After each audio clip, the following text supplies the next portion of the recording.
Marcus Steele's knuckles whitened on the steering wheel as he navigated through the rush-hour traffic. The past week had been a grueling marathon of stress tests, computer simulations, and endless revisions.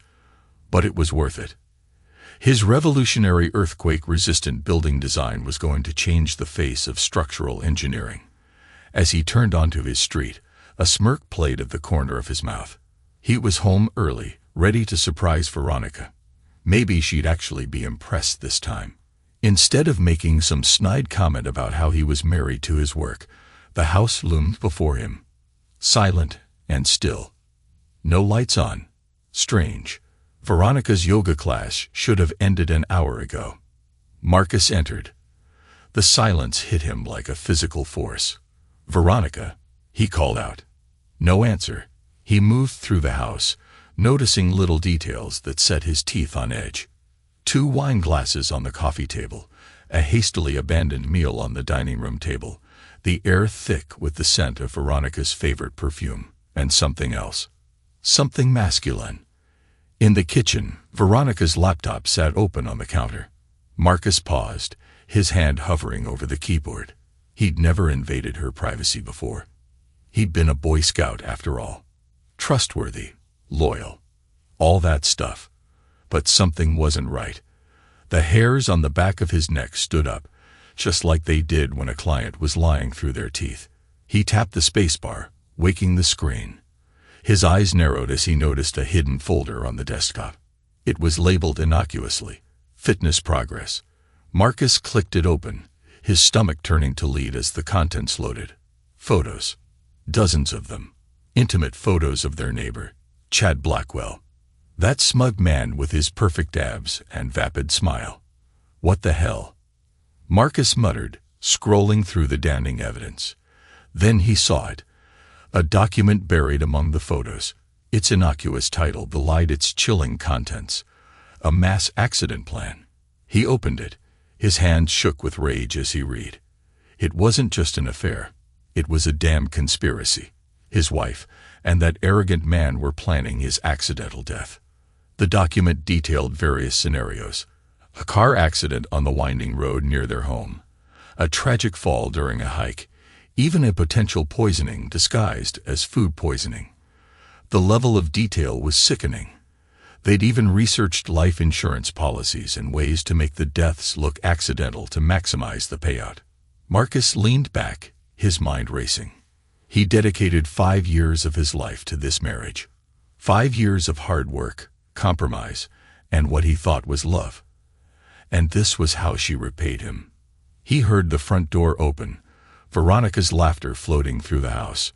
Quickly, he closed the laptop and moved to the living room, schooling his features into a mask of exhaustion. "Oh, Veronica," he exclaimed as she saw him. "You're home early." Marcus nodded, watching her closely, the slight widening of her eyes, the way she subtly checked her appearance in the hallway mirror. "Yeah, wrapped up the project ahead of schedule." "That's great," Veronica said. Her smile didn't quite reach her eyes. "You must be exhausted. Why don't you go relax while I whip up some dinner?" Marcus forced a tired smile. "Sounds perfect. I'm going to grab a shower first." As he climbed the stairs, his mind was already formulating a plan. Veronica and Chad thought they were so clever. Well, they were about to learn just how badly they'd underestimated Marcus Steele.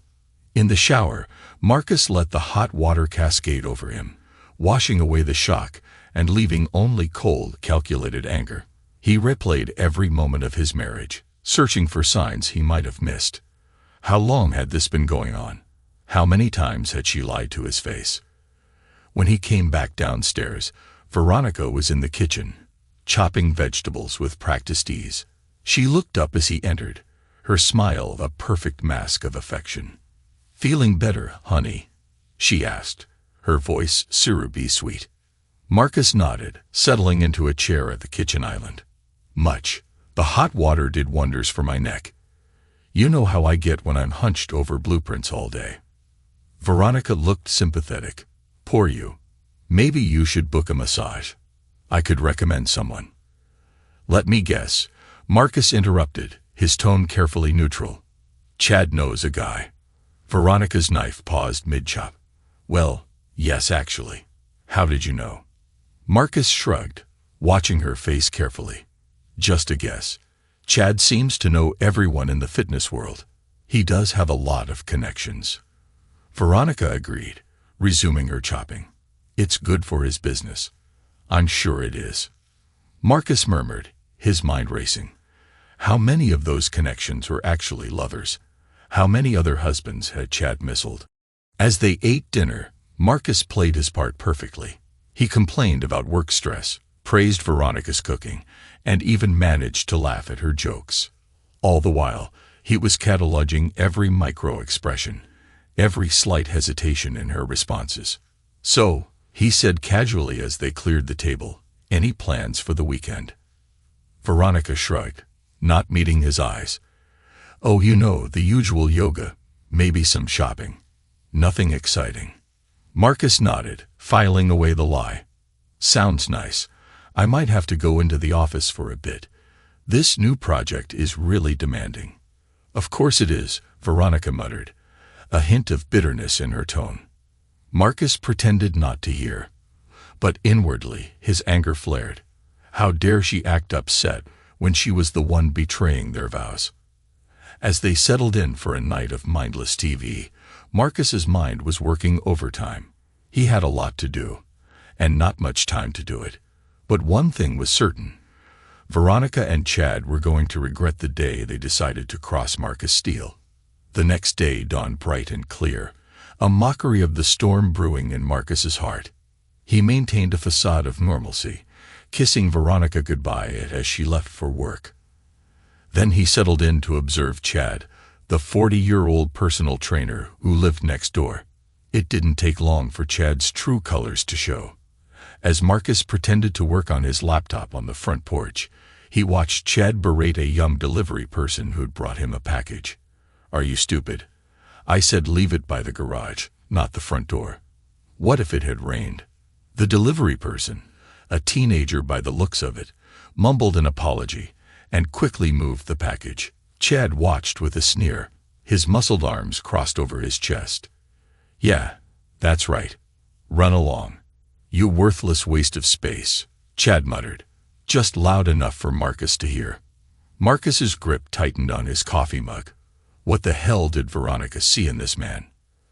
As the day progressed, Marcus found more reasons to despise Chad. He watched as the trainer yelled at a group of children playing too close to his precious sports car, threatening to call their parents if they so much as breathed on it. Later that afternoon, the neighborhood gathered for an impromptu barbecue. Marcus stood by the grill, expertly flipping burgers while keeping an eye on Chad and Veronica. Chad swaggered over with a beer in hand. Hey there, desk jockey. Surprised to see you out in the daylight. Thought you'd burst into flames or something.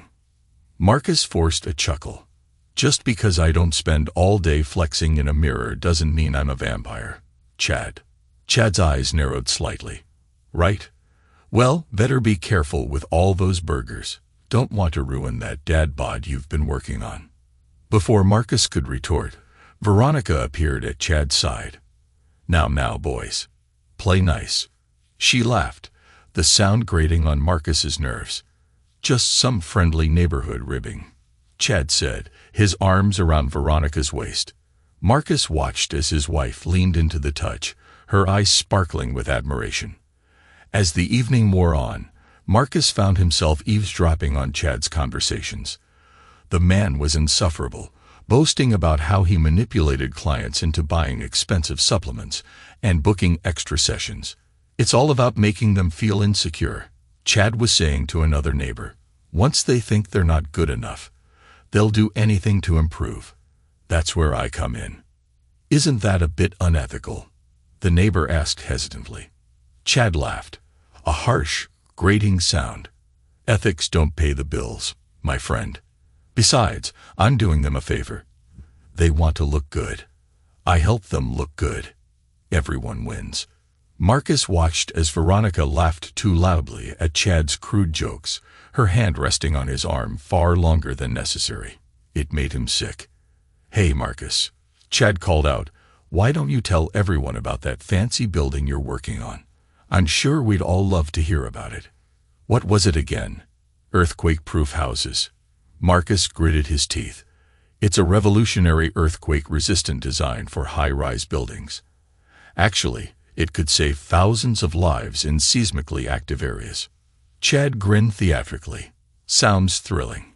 Almost as exciting as watching paint dry." The group laughed, and Marcus saw Veronica roll her eyes. "Oh, Chad," she giggled, playfully swatting his arm. "Don't be mean. Marcus works very hard." "I'm sure he does." Chad smirked, his eyes roving over Veronica's figure. "But all work and no play makes Marcus a dull boy, doesn't it?" As the party wound down, Marcus noticed something that made his blood boil. Chad and Veronica, thinking no one was watching, exchanged a secret hand signal. A small gesture easily missed if you weren't looking for it. But Marcus was looking, and he saw everything. He watched as Chad's fingers brushed against Veronica's wrist, tapping out a pattern.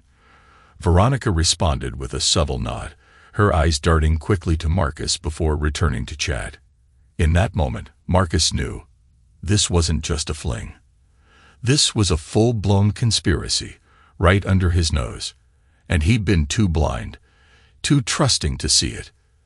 That night, as Veronica slept soundly beside him, Marcus sat in his home office, the soft glow of his computer screen illuminating his determined face. His fingers flew over the keyboard as he created a secure, encrypted document detailing his discoveries and plans. He paused, rubbing his eyes.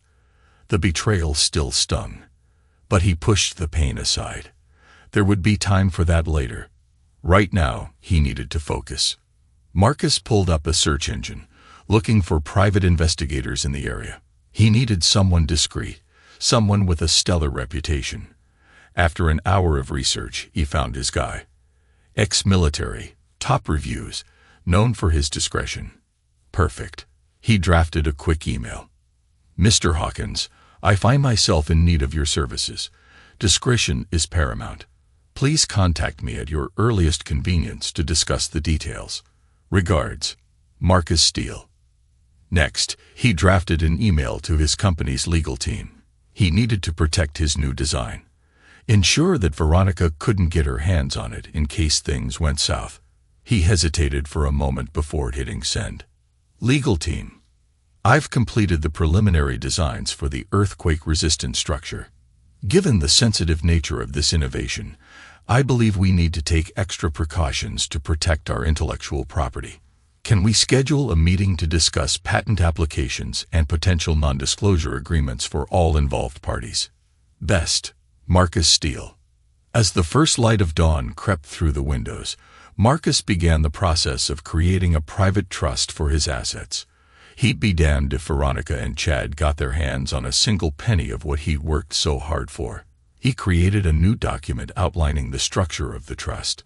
Steele Innovation Trust. Purpose: to protect and manage the intellectual property and assets related to Marcus Steele's engineering innovations. Beneficiary: Marcus Steele. Trustee: TBD. Research reputable trust attorneys. Assets to be transferred: 1. Patents, pending and future. 2. Royalties from engineering designs. 3. Investment accounts. Exhausted but satisfied, Marcus crept back to the bedroom. Veronica was still asleep, her face peaceful. How could she look so innocent while plotting his death? Silently, he slipped a high-tech tracker into her purse.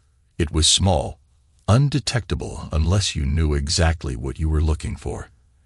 And Veronica, in her arrogance, would never think to check. As he slid back into bed, Veronica stirred. "Everything okay?" she mumbled, half asleep. Marcus allowed himself a small, grim smile. "Everything's fine, dear, just fine. Did you come to bed at all?" she asked, her eyes still closed. "Of course," Marcus lied smoothly. "Just got up early to do some work. You know how it is with this new project." Veronica made a non-committal noise, already drifting back to sleep. Marcus watched her, his mind racing with plans and contingencies. Little did Veronica know, The game was already changing, and Marcus Steele was playing to win. He had been underestimated his entire life, by his parents who thought he'd never amount to anything, by his professors who said his ideas were too ambitious, by competitors who thought they could outsmart him, and now by his own wife and her lover. Well, they were all about to learn a valuable lesson. Marcus Steele didn't just play the game. He rewrote the rules. As he lay there, feigning sleep, Marcus began to formulate his next moves. He'd need evidence, irrefutable proof of their affair and their malicious intentions. He'd need to secure his finances, his work, his future. And most importantly, he'd need to make sure that when he struck, it would be swift, decisive, and utterly devastating. Veronica and Chad thought they were so clever, so superior. They were about to discover just how wrong they were. Marcus allowed himself a small, grim smile. The hunt was on, and he was the predator now. Marcus Steele stood in the kitchen, his face a mask of practiced concern as he broke the news to Veronica. "Honey, I'm sorry, but I have to go on a business trip. It's last minute, but crucial for the project." Veronica's eyes widened. "Oh, how long will you be gone?" "A week? Maybe 2, Marcus replied, watching her closely. "It's a big deal. Could really put us on the map." Veronica nodded, her lips curving into a sympathetic smile that didn't quite reach her eyes. "Of course, darling, your work is important. I'll manage here." Marcus turned away, ostensibly to pack, hiding the cold smile that threatened to break his facade. Veronica's poorly concealed excitement was all the confirmation he needed. She couldn't wait to have him out of the house. As he zipped up his suitcase, Veronica leaned against the doorframe, arms crossed. "You know, this might be good for us. Absence makes the heart grow fonder and all that." Marcus nodded, shouldering his back. "You're right. Maybe we both need some time to appreciate what we have." He kissed her cheek, the gesture as hollow as their vows, and headed out the door.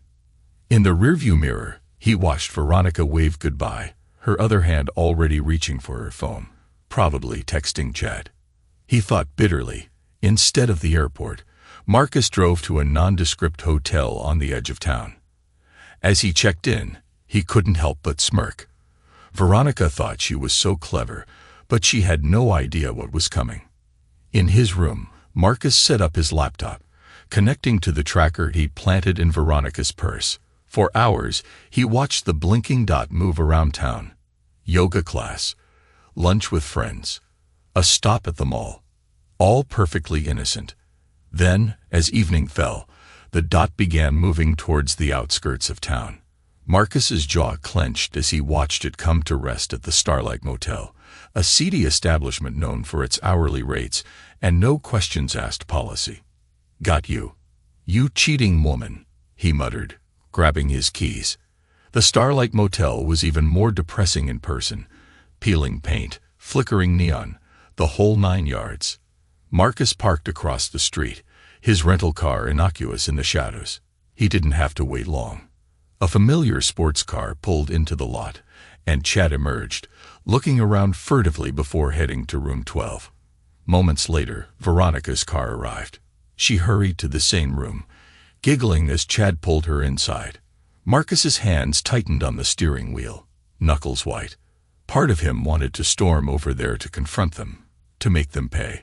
But no, he had to be smart about this. He had to be patient. He pulled out his phone, dialing the number of the private investigator he'd hired. "Mr. Hawkins, they're at the Starlight Motel, room 12. Give me everything you can." Hours passed. Marcus watched as other cars came and went, their occupants engaged in their own sordid affairs. Finally, close to midnight, Veronica emerged. Her hair must have been disheveled, clothes askew. Chad followed, grabbing her arm as she got into her car. Marcus started his engine, following at a discreet distance as Veronica drove home. He watched her enter the house, watched the lights go on and off. All the while, his mind raced with plans and possibilities. His phone buzzed. A text from Hawkins. "Got audio. You need to hear this." Marcus drove back to the hotel, his heart pounding. In his room, he opened the audio file Hawkins had sent. His stomach churned as he listened. Veronica's breathy voice filled the room. "Oh, Chad, that was amazing. I can't wait until we don't have to sneak around anymore." Chad's smug reply made Marcus's blood boil. "Soon, baby. Once we take care of your partner, we'll have it all. His money, his house, everything. You really think we can pull it off?" Veronica asked, a note of worry in her voice. "Trust me," Chad assured her. "I know a guy, ex-military. He can make anything look like an accident. Marcus won't know what hit him." Marcus sat back, his mind reeling. It was one thing to suspect, another to hear it confirmed. They were really planning to eliminate him, to take everything he'd worked for. As the full weight of their betrayal sank in, Marcus felt something shift inside him. The last traces of love, of sentimentality, burned away, leaving nothing but cold, ruthless determination. They wanted to play dirty. Fine. He'd show them just how dirty he could get. As Veronica and Chad plotted his demise, Marcus worked tirelessly to secure his future. In his hotel room, surrounded by laptops and stacks of documents, he waged a silent war against those who sought to destroy him. First on his list, protecting his assets. Marcus had always been meticulous with his finances, a trait Veronica had often mocked. Now, that meticulousness would be her downfall. He spent hours on the phone with his lawyer, finalizing the transfer of his assets to the private trust he'd set up. Every penny he'd earned, every investment he'd made, all of it would be out of Veronica's reach. "Are you positive about this, Mr. Steele?" his lawyer asked, concern evident in his voice. "It's a drastic step," Marcus replied, his laugh hollow. "Trust me, Jack, it's necessary." Next, he turned his attention to his belongings. He couldn't empty the house, as that would tip off Veronica, but he could secure the essentials. Under the guise of needing some files for his business trip, Marcus returned home while Veronica was out. He moved quickly, efficiently, packing away important documents, family heirlooms, and irreplaceable mementos. As he worked, he couldn't help but notice how little of the house actually felt like his. Veronica's taste dominated every room, her presence suffocating even in her absence. Good riddance, he thought, zipping up his bag. Back in his hotel room, Marcus drafted an anonymous tip to the police. He stared at the computer screen, weighing every word carefully. It had to be detailed enough to warrant investigation, but vague enough not to be traced back to him. Potential murder plot, overheard discussion of hiring a hitman, victim. Marcus Steele, suspects, Veronica Steele and Chad Blackwell. His finger hovered over the send button. Once he did this, there was no going back. But hadn't they already crossed that line? Hadn't they already decided his fate? He clicked send. With that done, Marcus turned his attention to the divorce petition. He'd been building his case meticulously, gathering every scrap of evidence, every damning photo and recorded conversation. Now he laid it all out, a roadmap of Veronica's betrayal. As he worked, a notification popped up on his phone. An email from a headhunting firm he contacted. They'd found him a position, a prestigious engineering firm on the other side of the country, eager to bring his innovative designs on board. Marcus allowed himself a small smile. Everything was falling into place. While Veronica and Chad thought they were so clever, he was already 10 steps ahead. He picked up his phone, dialing the headhunter's number. "This is Marcus Steele. I'd like to discuss that job offer." Veronica Steele was not having a good day. It had started with a call from her bank, informing her that a large transfer she tried to make had been denied. Confused and irritated, she'd logged into their joint account, only to find it emptier than St. Louis in a drought. "What the hell?" she muttered, frantically checking other accounts. Nothing. It was all gone. She tried calling Marcus, but it went straight to voicemail.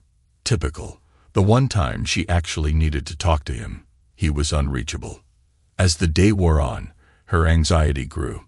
Something was wrong. She could feel it in her bones. When she heard a car in the driveway, she rushed to the window. Relief flooded her as she recognized Marcus's vehicle. The relief was short-lived. Marcus walked in, his face an expressionless mask. Veronica forced a smile. "Honey, you're back early. How was the trip?" Marcus didn't answer. He just stood there, staring at her with cold, calculating eyes. It sent a shiver down her spine. "Marcus, what's wrong? Why isn't there any money in our accounts?" His laugh was harsh, humorless. "You mean, why isn't there any money for you to take?" Veronica felt the blood drain from her face. "What are you talking about?" "Don't play dumb, Veronica. It doesn't suit you." Marcus's voice was calm, controlled, but there was an undercurrent of rage that made Veronica take a step back. "I know everything. About you and Chad. About your little murder plot." Veronica's mind raced. How could he know? We've been so careful. "Marcus, I don't know what you think you know. But save it." He cut her off. "I got pictures, recordings, enough evidence to bury you and your partner 6 feet under. Figuratively speaking, of course. I'll leave the literal burial plots to you too." Veronica felt panic rising in her chest. This couldn't be happening. It wasn't supposed to go like this. Marcus was supposed to be oblivious, helpless. Not this. "You're paranoid." She tried grasping at straws. "You're imagining things. Maybe you need to see someone. Talk to a professional." Marcus's laugh cut her off. "Gaslighting, Veronica. Really? That's the best you can do?" Before she could respond, the front door burst open. Chad stormed in, his face red with rage. "What the hell did you do, Steele?" Marcus turned to Chad, eyebrow raised. "Ah, the cavalry arrives. Tell me, Chad, how are your clients reacting to the news of your unethical practices?" Chad's face went from red to white in record time. You can't prove anything. Can I?" Marcus's smile showed all his teeth. "You'd be surprised what people will say when they think no one's listening, especially in seedy motel rooms."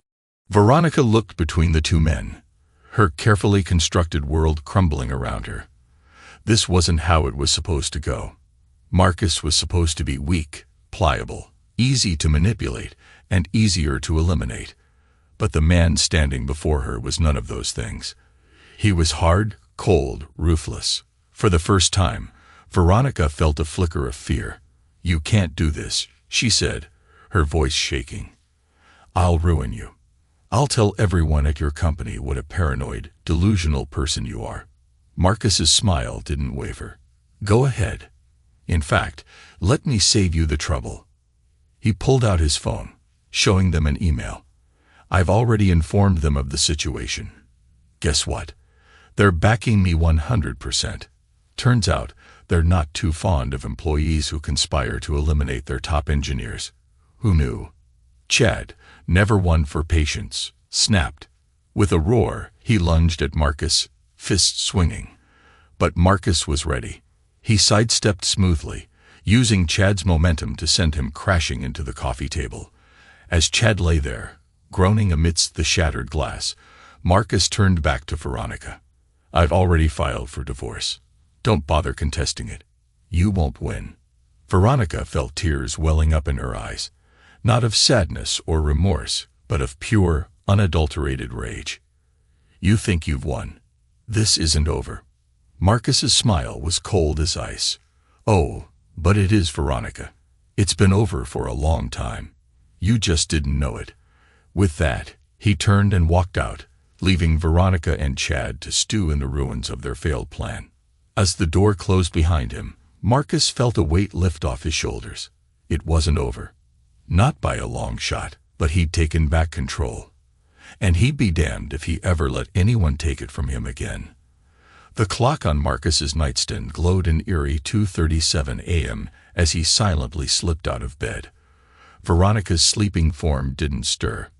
Good, he needed the element of surprise. Marcus moved through the darkened house like a ghost, gathering the last of his belongings. Each step was calculated, each movement precise. He planned this moment for weeks, and now finally it was time to execute. In the study, he paused, allowing himself one last look at the life he was leaving behind. Photos of happier times mocked him from the walls. What a fool I'd been. With practiced efficiency, Marcus placed a thick manila envelope on Veronica's desk. Inside were copies of every damning piece of evidence he collected. Photos of her trysts with Chad, transcripts of their malicious plotting, bank statements showing their attempts to drain his accounts. Let her choke on it, he thought grimly. Next, he booted up his laptop. Time for Chad to face some consequences of his own. Marcus had spent days compiling a list of Chad's clients, along with detailed accounts of his unethical practices. Now, with a few clicks, anonymous tips were sent to each of them. Enjoy unemployment, you smut man. His final task was to send an email to his company's board of directors. He'd agonized over the wording for days. But in the end, simplicity won out. To the board, I regret to inform you that due to personal circumstances, I must tender my immediate resignation. I've uncovered a plot against my life, orchestrated by my wife and her partner. All relevant evidence has been turned over to the authorities. I want to assure you that my work, including the earthquake-resistant design, remains the property of the company. I trust you'll put it to good use. It's been an honor working with you all. Sincerely, Marcus Steele. As he hit send, Marcus felt a weight lift from his shoulders. It was done. He was free. The sky was just beginning to lighten as Marcus loaded the last box into his car. He paused, looking back at the house that had been his home for the past 5 years. It should have felt bittersweet, but all he felt was relief. As he pulled out of the driveway, Marcus allowed himself a small, satisfied smile. Veronica and Chad thought they were so clever, but they'd never seen him coming. Now, as the first rays of sunlight peeked over the horizon, Marcus Steele was driving towards a future they could never touch. Veronica Steele woke to an empty bed and an eerie silence. Something was wrong. She could feel it in her bones. "Marcus," she called out, her voice echoing through the empty house.